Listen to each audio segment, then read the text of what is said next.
So now let's learn about the pigeonhole principle, which is a very ingenious technique and a very simple idea. It's one of the ways in which we can count things. Okay. So let me explain this with a simple example. Imagine if I have 5 pigeons. Imagine that I have 5 pigeons, right? So let's say n equals to 5. So let's assume I have n pigeons and n equals to 5. And let's assume I have pigeonholes, right? So suppose these are, think of them as small enclosings where pigeons can stay, right? Where one or more or even 0 pigeons can stay.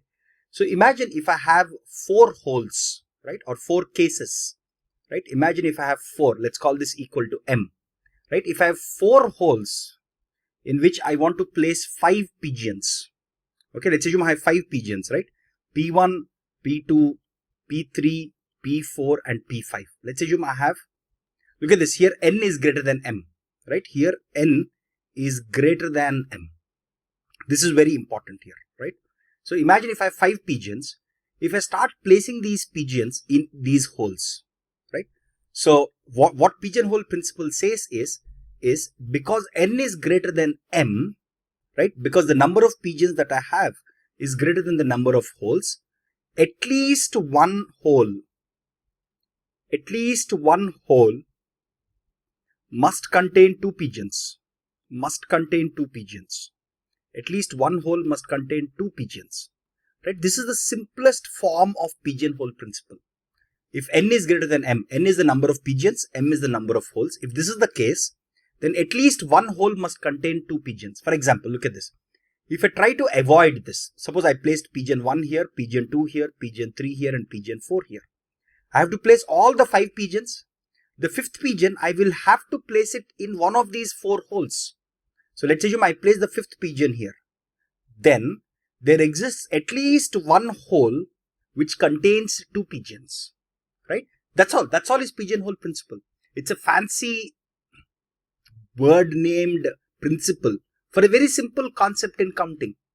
The counting principle says if you have more items, see the pigeon, you can think of each pigeon as an item, right? You can think of each hole as a box or a container. If I have more items to be placed in fewer number of boxes, then at least one box will contain 2 items. This is the simplest form, right? This is the simplest and basic form of pigeonhole principle, right? There are more generalizations to it. Okay, let's look at one generalization, one very popular generalization. One generalization of pigeonhole principle goes as follows. If I have n pigeons, so what it says here is if I have n pigeons to be placed in m holes, then you will have greater than equal to n minus 1 by m, the floor. This is the floor function, right? We've seen what a floor is, right? Floor of 2.3 is 2. Floor of 2.6 is 2. Floor is basically the integer which is smaller than this number that is closest to it. That's what floor is. Floor of n minus 1 by m plus 1. So if I have n pigeons in m holes, then at least, so greater than equal to n minus 1 by m floor plus 1 pigeons will occupy the same hole, right? The same hole. This is a generalization. Here we are saying at least one hole must contain 2 pigeons here, right? Here we are saying if you have n pigeons and m holes, then at least n minus 1 by m plus 1 pigeons will occupy one hole or the same hole. Now you might wonder, how did this whole expression come about? This sounds like crazy, but it's very simple to prove. If you think about it, it's actually very simple to prove. So let me show how to actually arrive at this number. It's actually very simple. So let's go step by step. So imagine my n is equal to m into k plus 1. Right? So n here is the number of pigeons. Let's say I have n pigeons and I have m holes. And if I can write n as mk plus 1, right? Then what happens? Look at this. Then what happens? If you think about it, Look at this. I have M holes, right? Look at this. I have M holes. C1. So let's say hole 1. Okay, let's actually number them. This is my hole 1, hole 2, hole 3, so on and so forth, hole M. Now, since n equals to mk plus 1, even if I place k pigeons in each of these holes, I cannot still satisfy that all the pigeons are placed here because I'm left with one more pigeon here. So at least one of these M holes will contain k plus 1 pigeons, at least one of them, right? Actually, more of them can also contain if, see, look at this, more of them, see, look at this, a hole can contain, look at this, a hole, at least one hole will contain, at least k plus 1 elements. It could so happen that all the pigeons are in the same hole, right? Even then, this condition is satisfied. Oh, sorry, we'll arrive at this term. We'll arrive at this term in a little while, right? So k plus 1. So again, your k plus 1 is less than n, right? So even if I place all of the n pigeons in the same hole, I have at least one hole which contains greater than equal to k plus 1 pigeons, right? So now let's try to simplify this. See from if n equals to mk plus 1, then there exists at least one hole. So there exists a hole. Okay, instead of saying at least one hole, there exists a hole that has greater than equal to k plus 1 pigeons. Now what is k here? We don't know what k is. So now let's try to represent k in terms of n and m. If I were to represent k in terms, because we know the number of pigeons and the number of holes, right? If n equals to mk plus 1, then there exists a hole with greater than equal to k plus 1 pigeons. Now what is k? How can I write k as? K is again an integer, because you can't cut pigeons and place them. That makes no sense. Pigeons are integral in number, right? And they're natural numbers, right? You can have 0 pigeons, 1 pigeon, 2 pigeon, 3 pigeon. You can't have 1.5 pigeon. That makes no sense. So now let's try to solve for k here. How can I solve for k? K equals to n minus 1 by m. The floor of this is equal to k, right? N minus 1 by m, the floor of it equals to k, because k is a natural number, right? If k is equal to this, what is k plus 1? What did we learn just a while ago? We learned that there exists a hole. If this is true, then there exists a hole which has greater than equal to k plus 1 pigeons. And what is k plus 1 now? If k equals to this, what is k plus 1? K plus 1 is nothing but this. So if you have n pigeons and m holes, there exists a hole. So there exists a hole. Again, this is a shorthand for there exists. Again, you will encounter this in propositional and predicate logic, that in discrete mathematics itself. This symbol, we have discussed this symbol in lots of details. So you read this as there exists in English, right? So there exists a hole which contains greater than equal to these many pigeons. That's what it says, right? So now I hope you understood how this crazy number came about. Again, the derivation of it is literally 2 lines. It's a very simple concept, but this formula is very, very useful, right? I'll show some simple examples to you to convince you that this is an interesting problem. Imagine I have 50 bikes, right? Imagine if I have 50 bikes and these 50 bikes are painted. These 50 bikes are painted with, let's say, 7 colors. These 50 bikes are colored with, are painted using 7 colors. Okay. The number of bikes with same color is greater than equal to what? Right? If I want to count the number of, see, look at this. If you think about it, let's say I have color 1, all the bikes that are colored with color 1, color 2, so on and so forth, color 7. If you think about it, I have 50 bikes. If I want this number to be as small as possible, I'll distribute 7 bikes, equal number of bikes everywhere. But still I'm left with one bike here, because 7 into 7 is 49.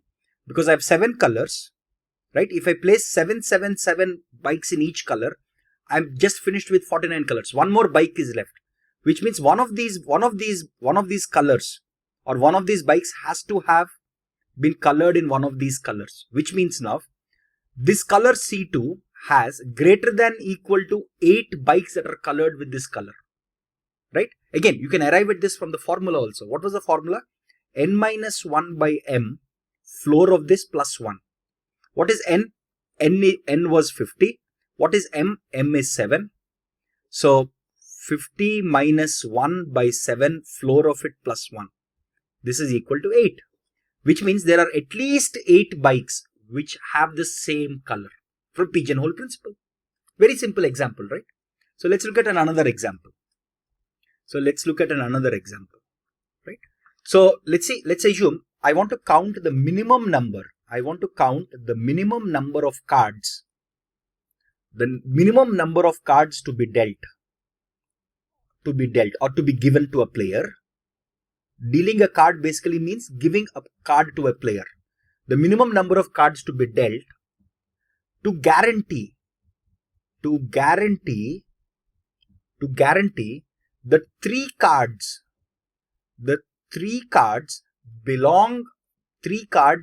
are of the same suit.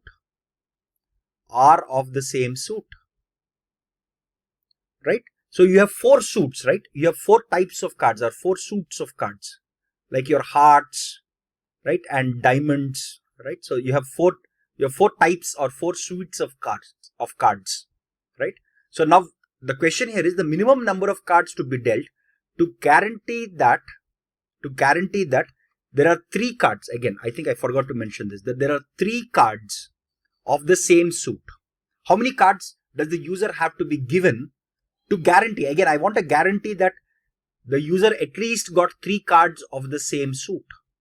Now the minimum number of cards, right? So let's call this N. We don't know what it is. Because, right, we don't know what it is. Now how many suits do I have? I have 4 suits. Right? I have 4 suits. So this is my K. Right? Because you can think of each suit as a whole. Right? Now think about, now the answer to this will come like this. N minus 1 by M. Sorry, not K. Let's call this M. Okay, so this is your M. This is the number of holes. Right? Plus 1 equals to 3. So it says the minimum number of cards to be dealt to guarantee 3 cards are of the same suit. Look at this. I want 3 cards of the same suit. Right? So this has to be greater than equal to 3 to guarantee that at least 3 cards. Right? To guarantee that 3 cards are of the same suit. The minimum number of cards I have to deal with. So N is this, M is 4. So N minus 1 by 4 plus 1 equals to 3, which implies N is equal to 9. Right? So this is 4. Right? This is true, right? So this becomes 2. So N minus 1 by 4 equals to 2, which means N minus 1 equals to 8, which means N equals to 9. Right? So if somebody gives you 9 cards, okay, if somebody gives you 9 cards, let's think about the other way, right? If somebody gives you 9 cards, okay, you have 4 suits, right? You have 4 suits. If somebody gives you 9 cards, okay, you have 4 types or 4 suits of cards, or let's call them 4 types of cards. Okay, just simple to make it simple. I could be given, I could be given 2 cards from this type. I could be given 2 cards from this type. This is my suit 1, my suit 2, my suit 3, my suit 4. I can be given 2 cards from this type, 2 cards from this type. But still, I'm not arriving at the 9 cards. At least one of these suits, I should be getting 3 cards. If I got 3 cards here, only then I can make 8 cards. So I can make 9 cards here. Which means there exists one suit from which I got 3 cards. And 9 is a minimum such number of cards that I have to be given or dealt to guarantee that I have 3 cards from the same suit. Again, this problem can be solved without using pigeonhole principle, using common sense. Because what is pigeonhole principle? Pigeonhole principle is actually very, very commonsensical. Right? I've seen young kids in high school solve these problems without knowing what is pigeonhole principle. Right? Because it's very commonsensical stuff. Okay. So now let's look at another example, right? Okay. So this example is, imagine if a chit is made. Okay. If a slip or a chit, okay, if a slip or a piece of paper is made for every committee that is formed, right? For every committee that is formed, for every committee of size, for every committee of 3 men and 4 women. Each committee consists of 3 men and 4 women, right? And this committee, so if one slip is made for each possible committee, right? And so if a slip is made for every committee of 3 men, 4 women, where the committee is formed, right? Where the committee is formed from a group of,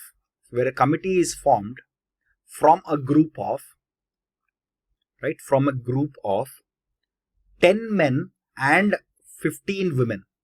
So I have a total of 10 men and 15 women. From this group, I'm forming lots of committees, right? Let's assume I formed committee 1, I formed committee 2, committee 3, so on and so forth, right? For each committee, I create a chit or a slip. Now, I place these slips. Now place the chits in 4 hats. Right? Now place the chits in 4 hats. So one of these hats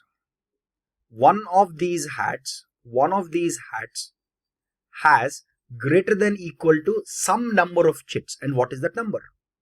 I hope you got the question, right? This is a slightly twisted question. Look at this. I have a total of 10 men and 15 women, right? From this, I'll start creating committees of 3 men and 4 women, right? For each committee, I'll create a chit or a slip. First of all, how many committees are there? Let's start. Okay, how many committees are there? How many ways can I create, or in how many ways can I create a committee which consists of 3 men and 4 women from a set of 10 men and 15 women? So from 10 men, I have to choose 3 men. I can choose this in 10C3. From 15 women, I have to choose 4 women. In how many ways can I do it? 15C4. Okay. So let's call this as K. Okay. So let's call this number as K. Okay. Now I have K committees here. For each committee, I create a chit or a slip on a piece of paper. I write the details of the committee, let's say. I write who are the 3 men and the 4 women in each committee.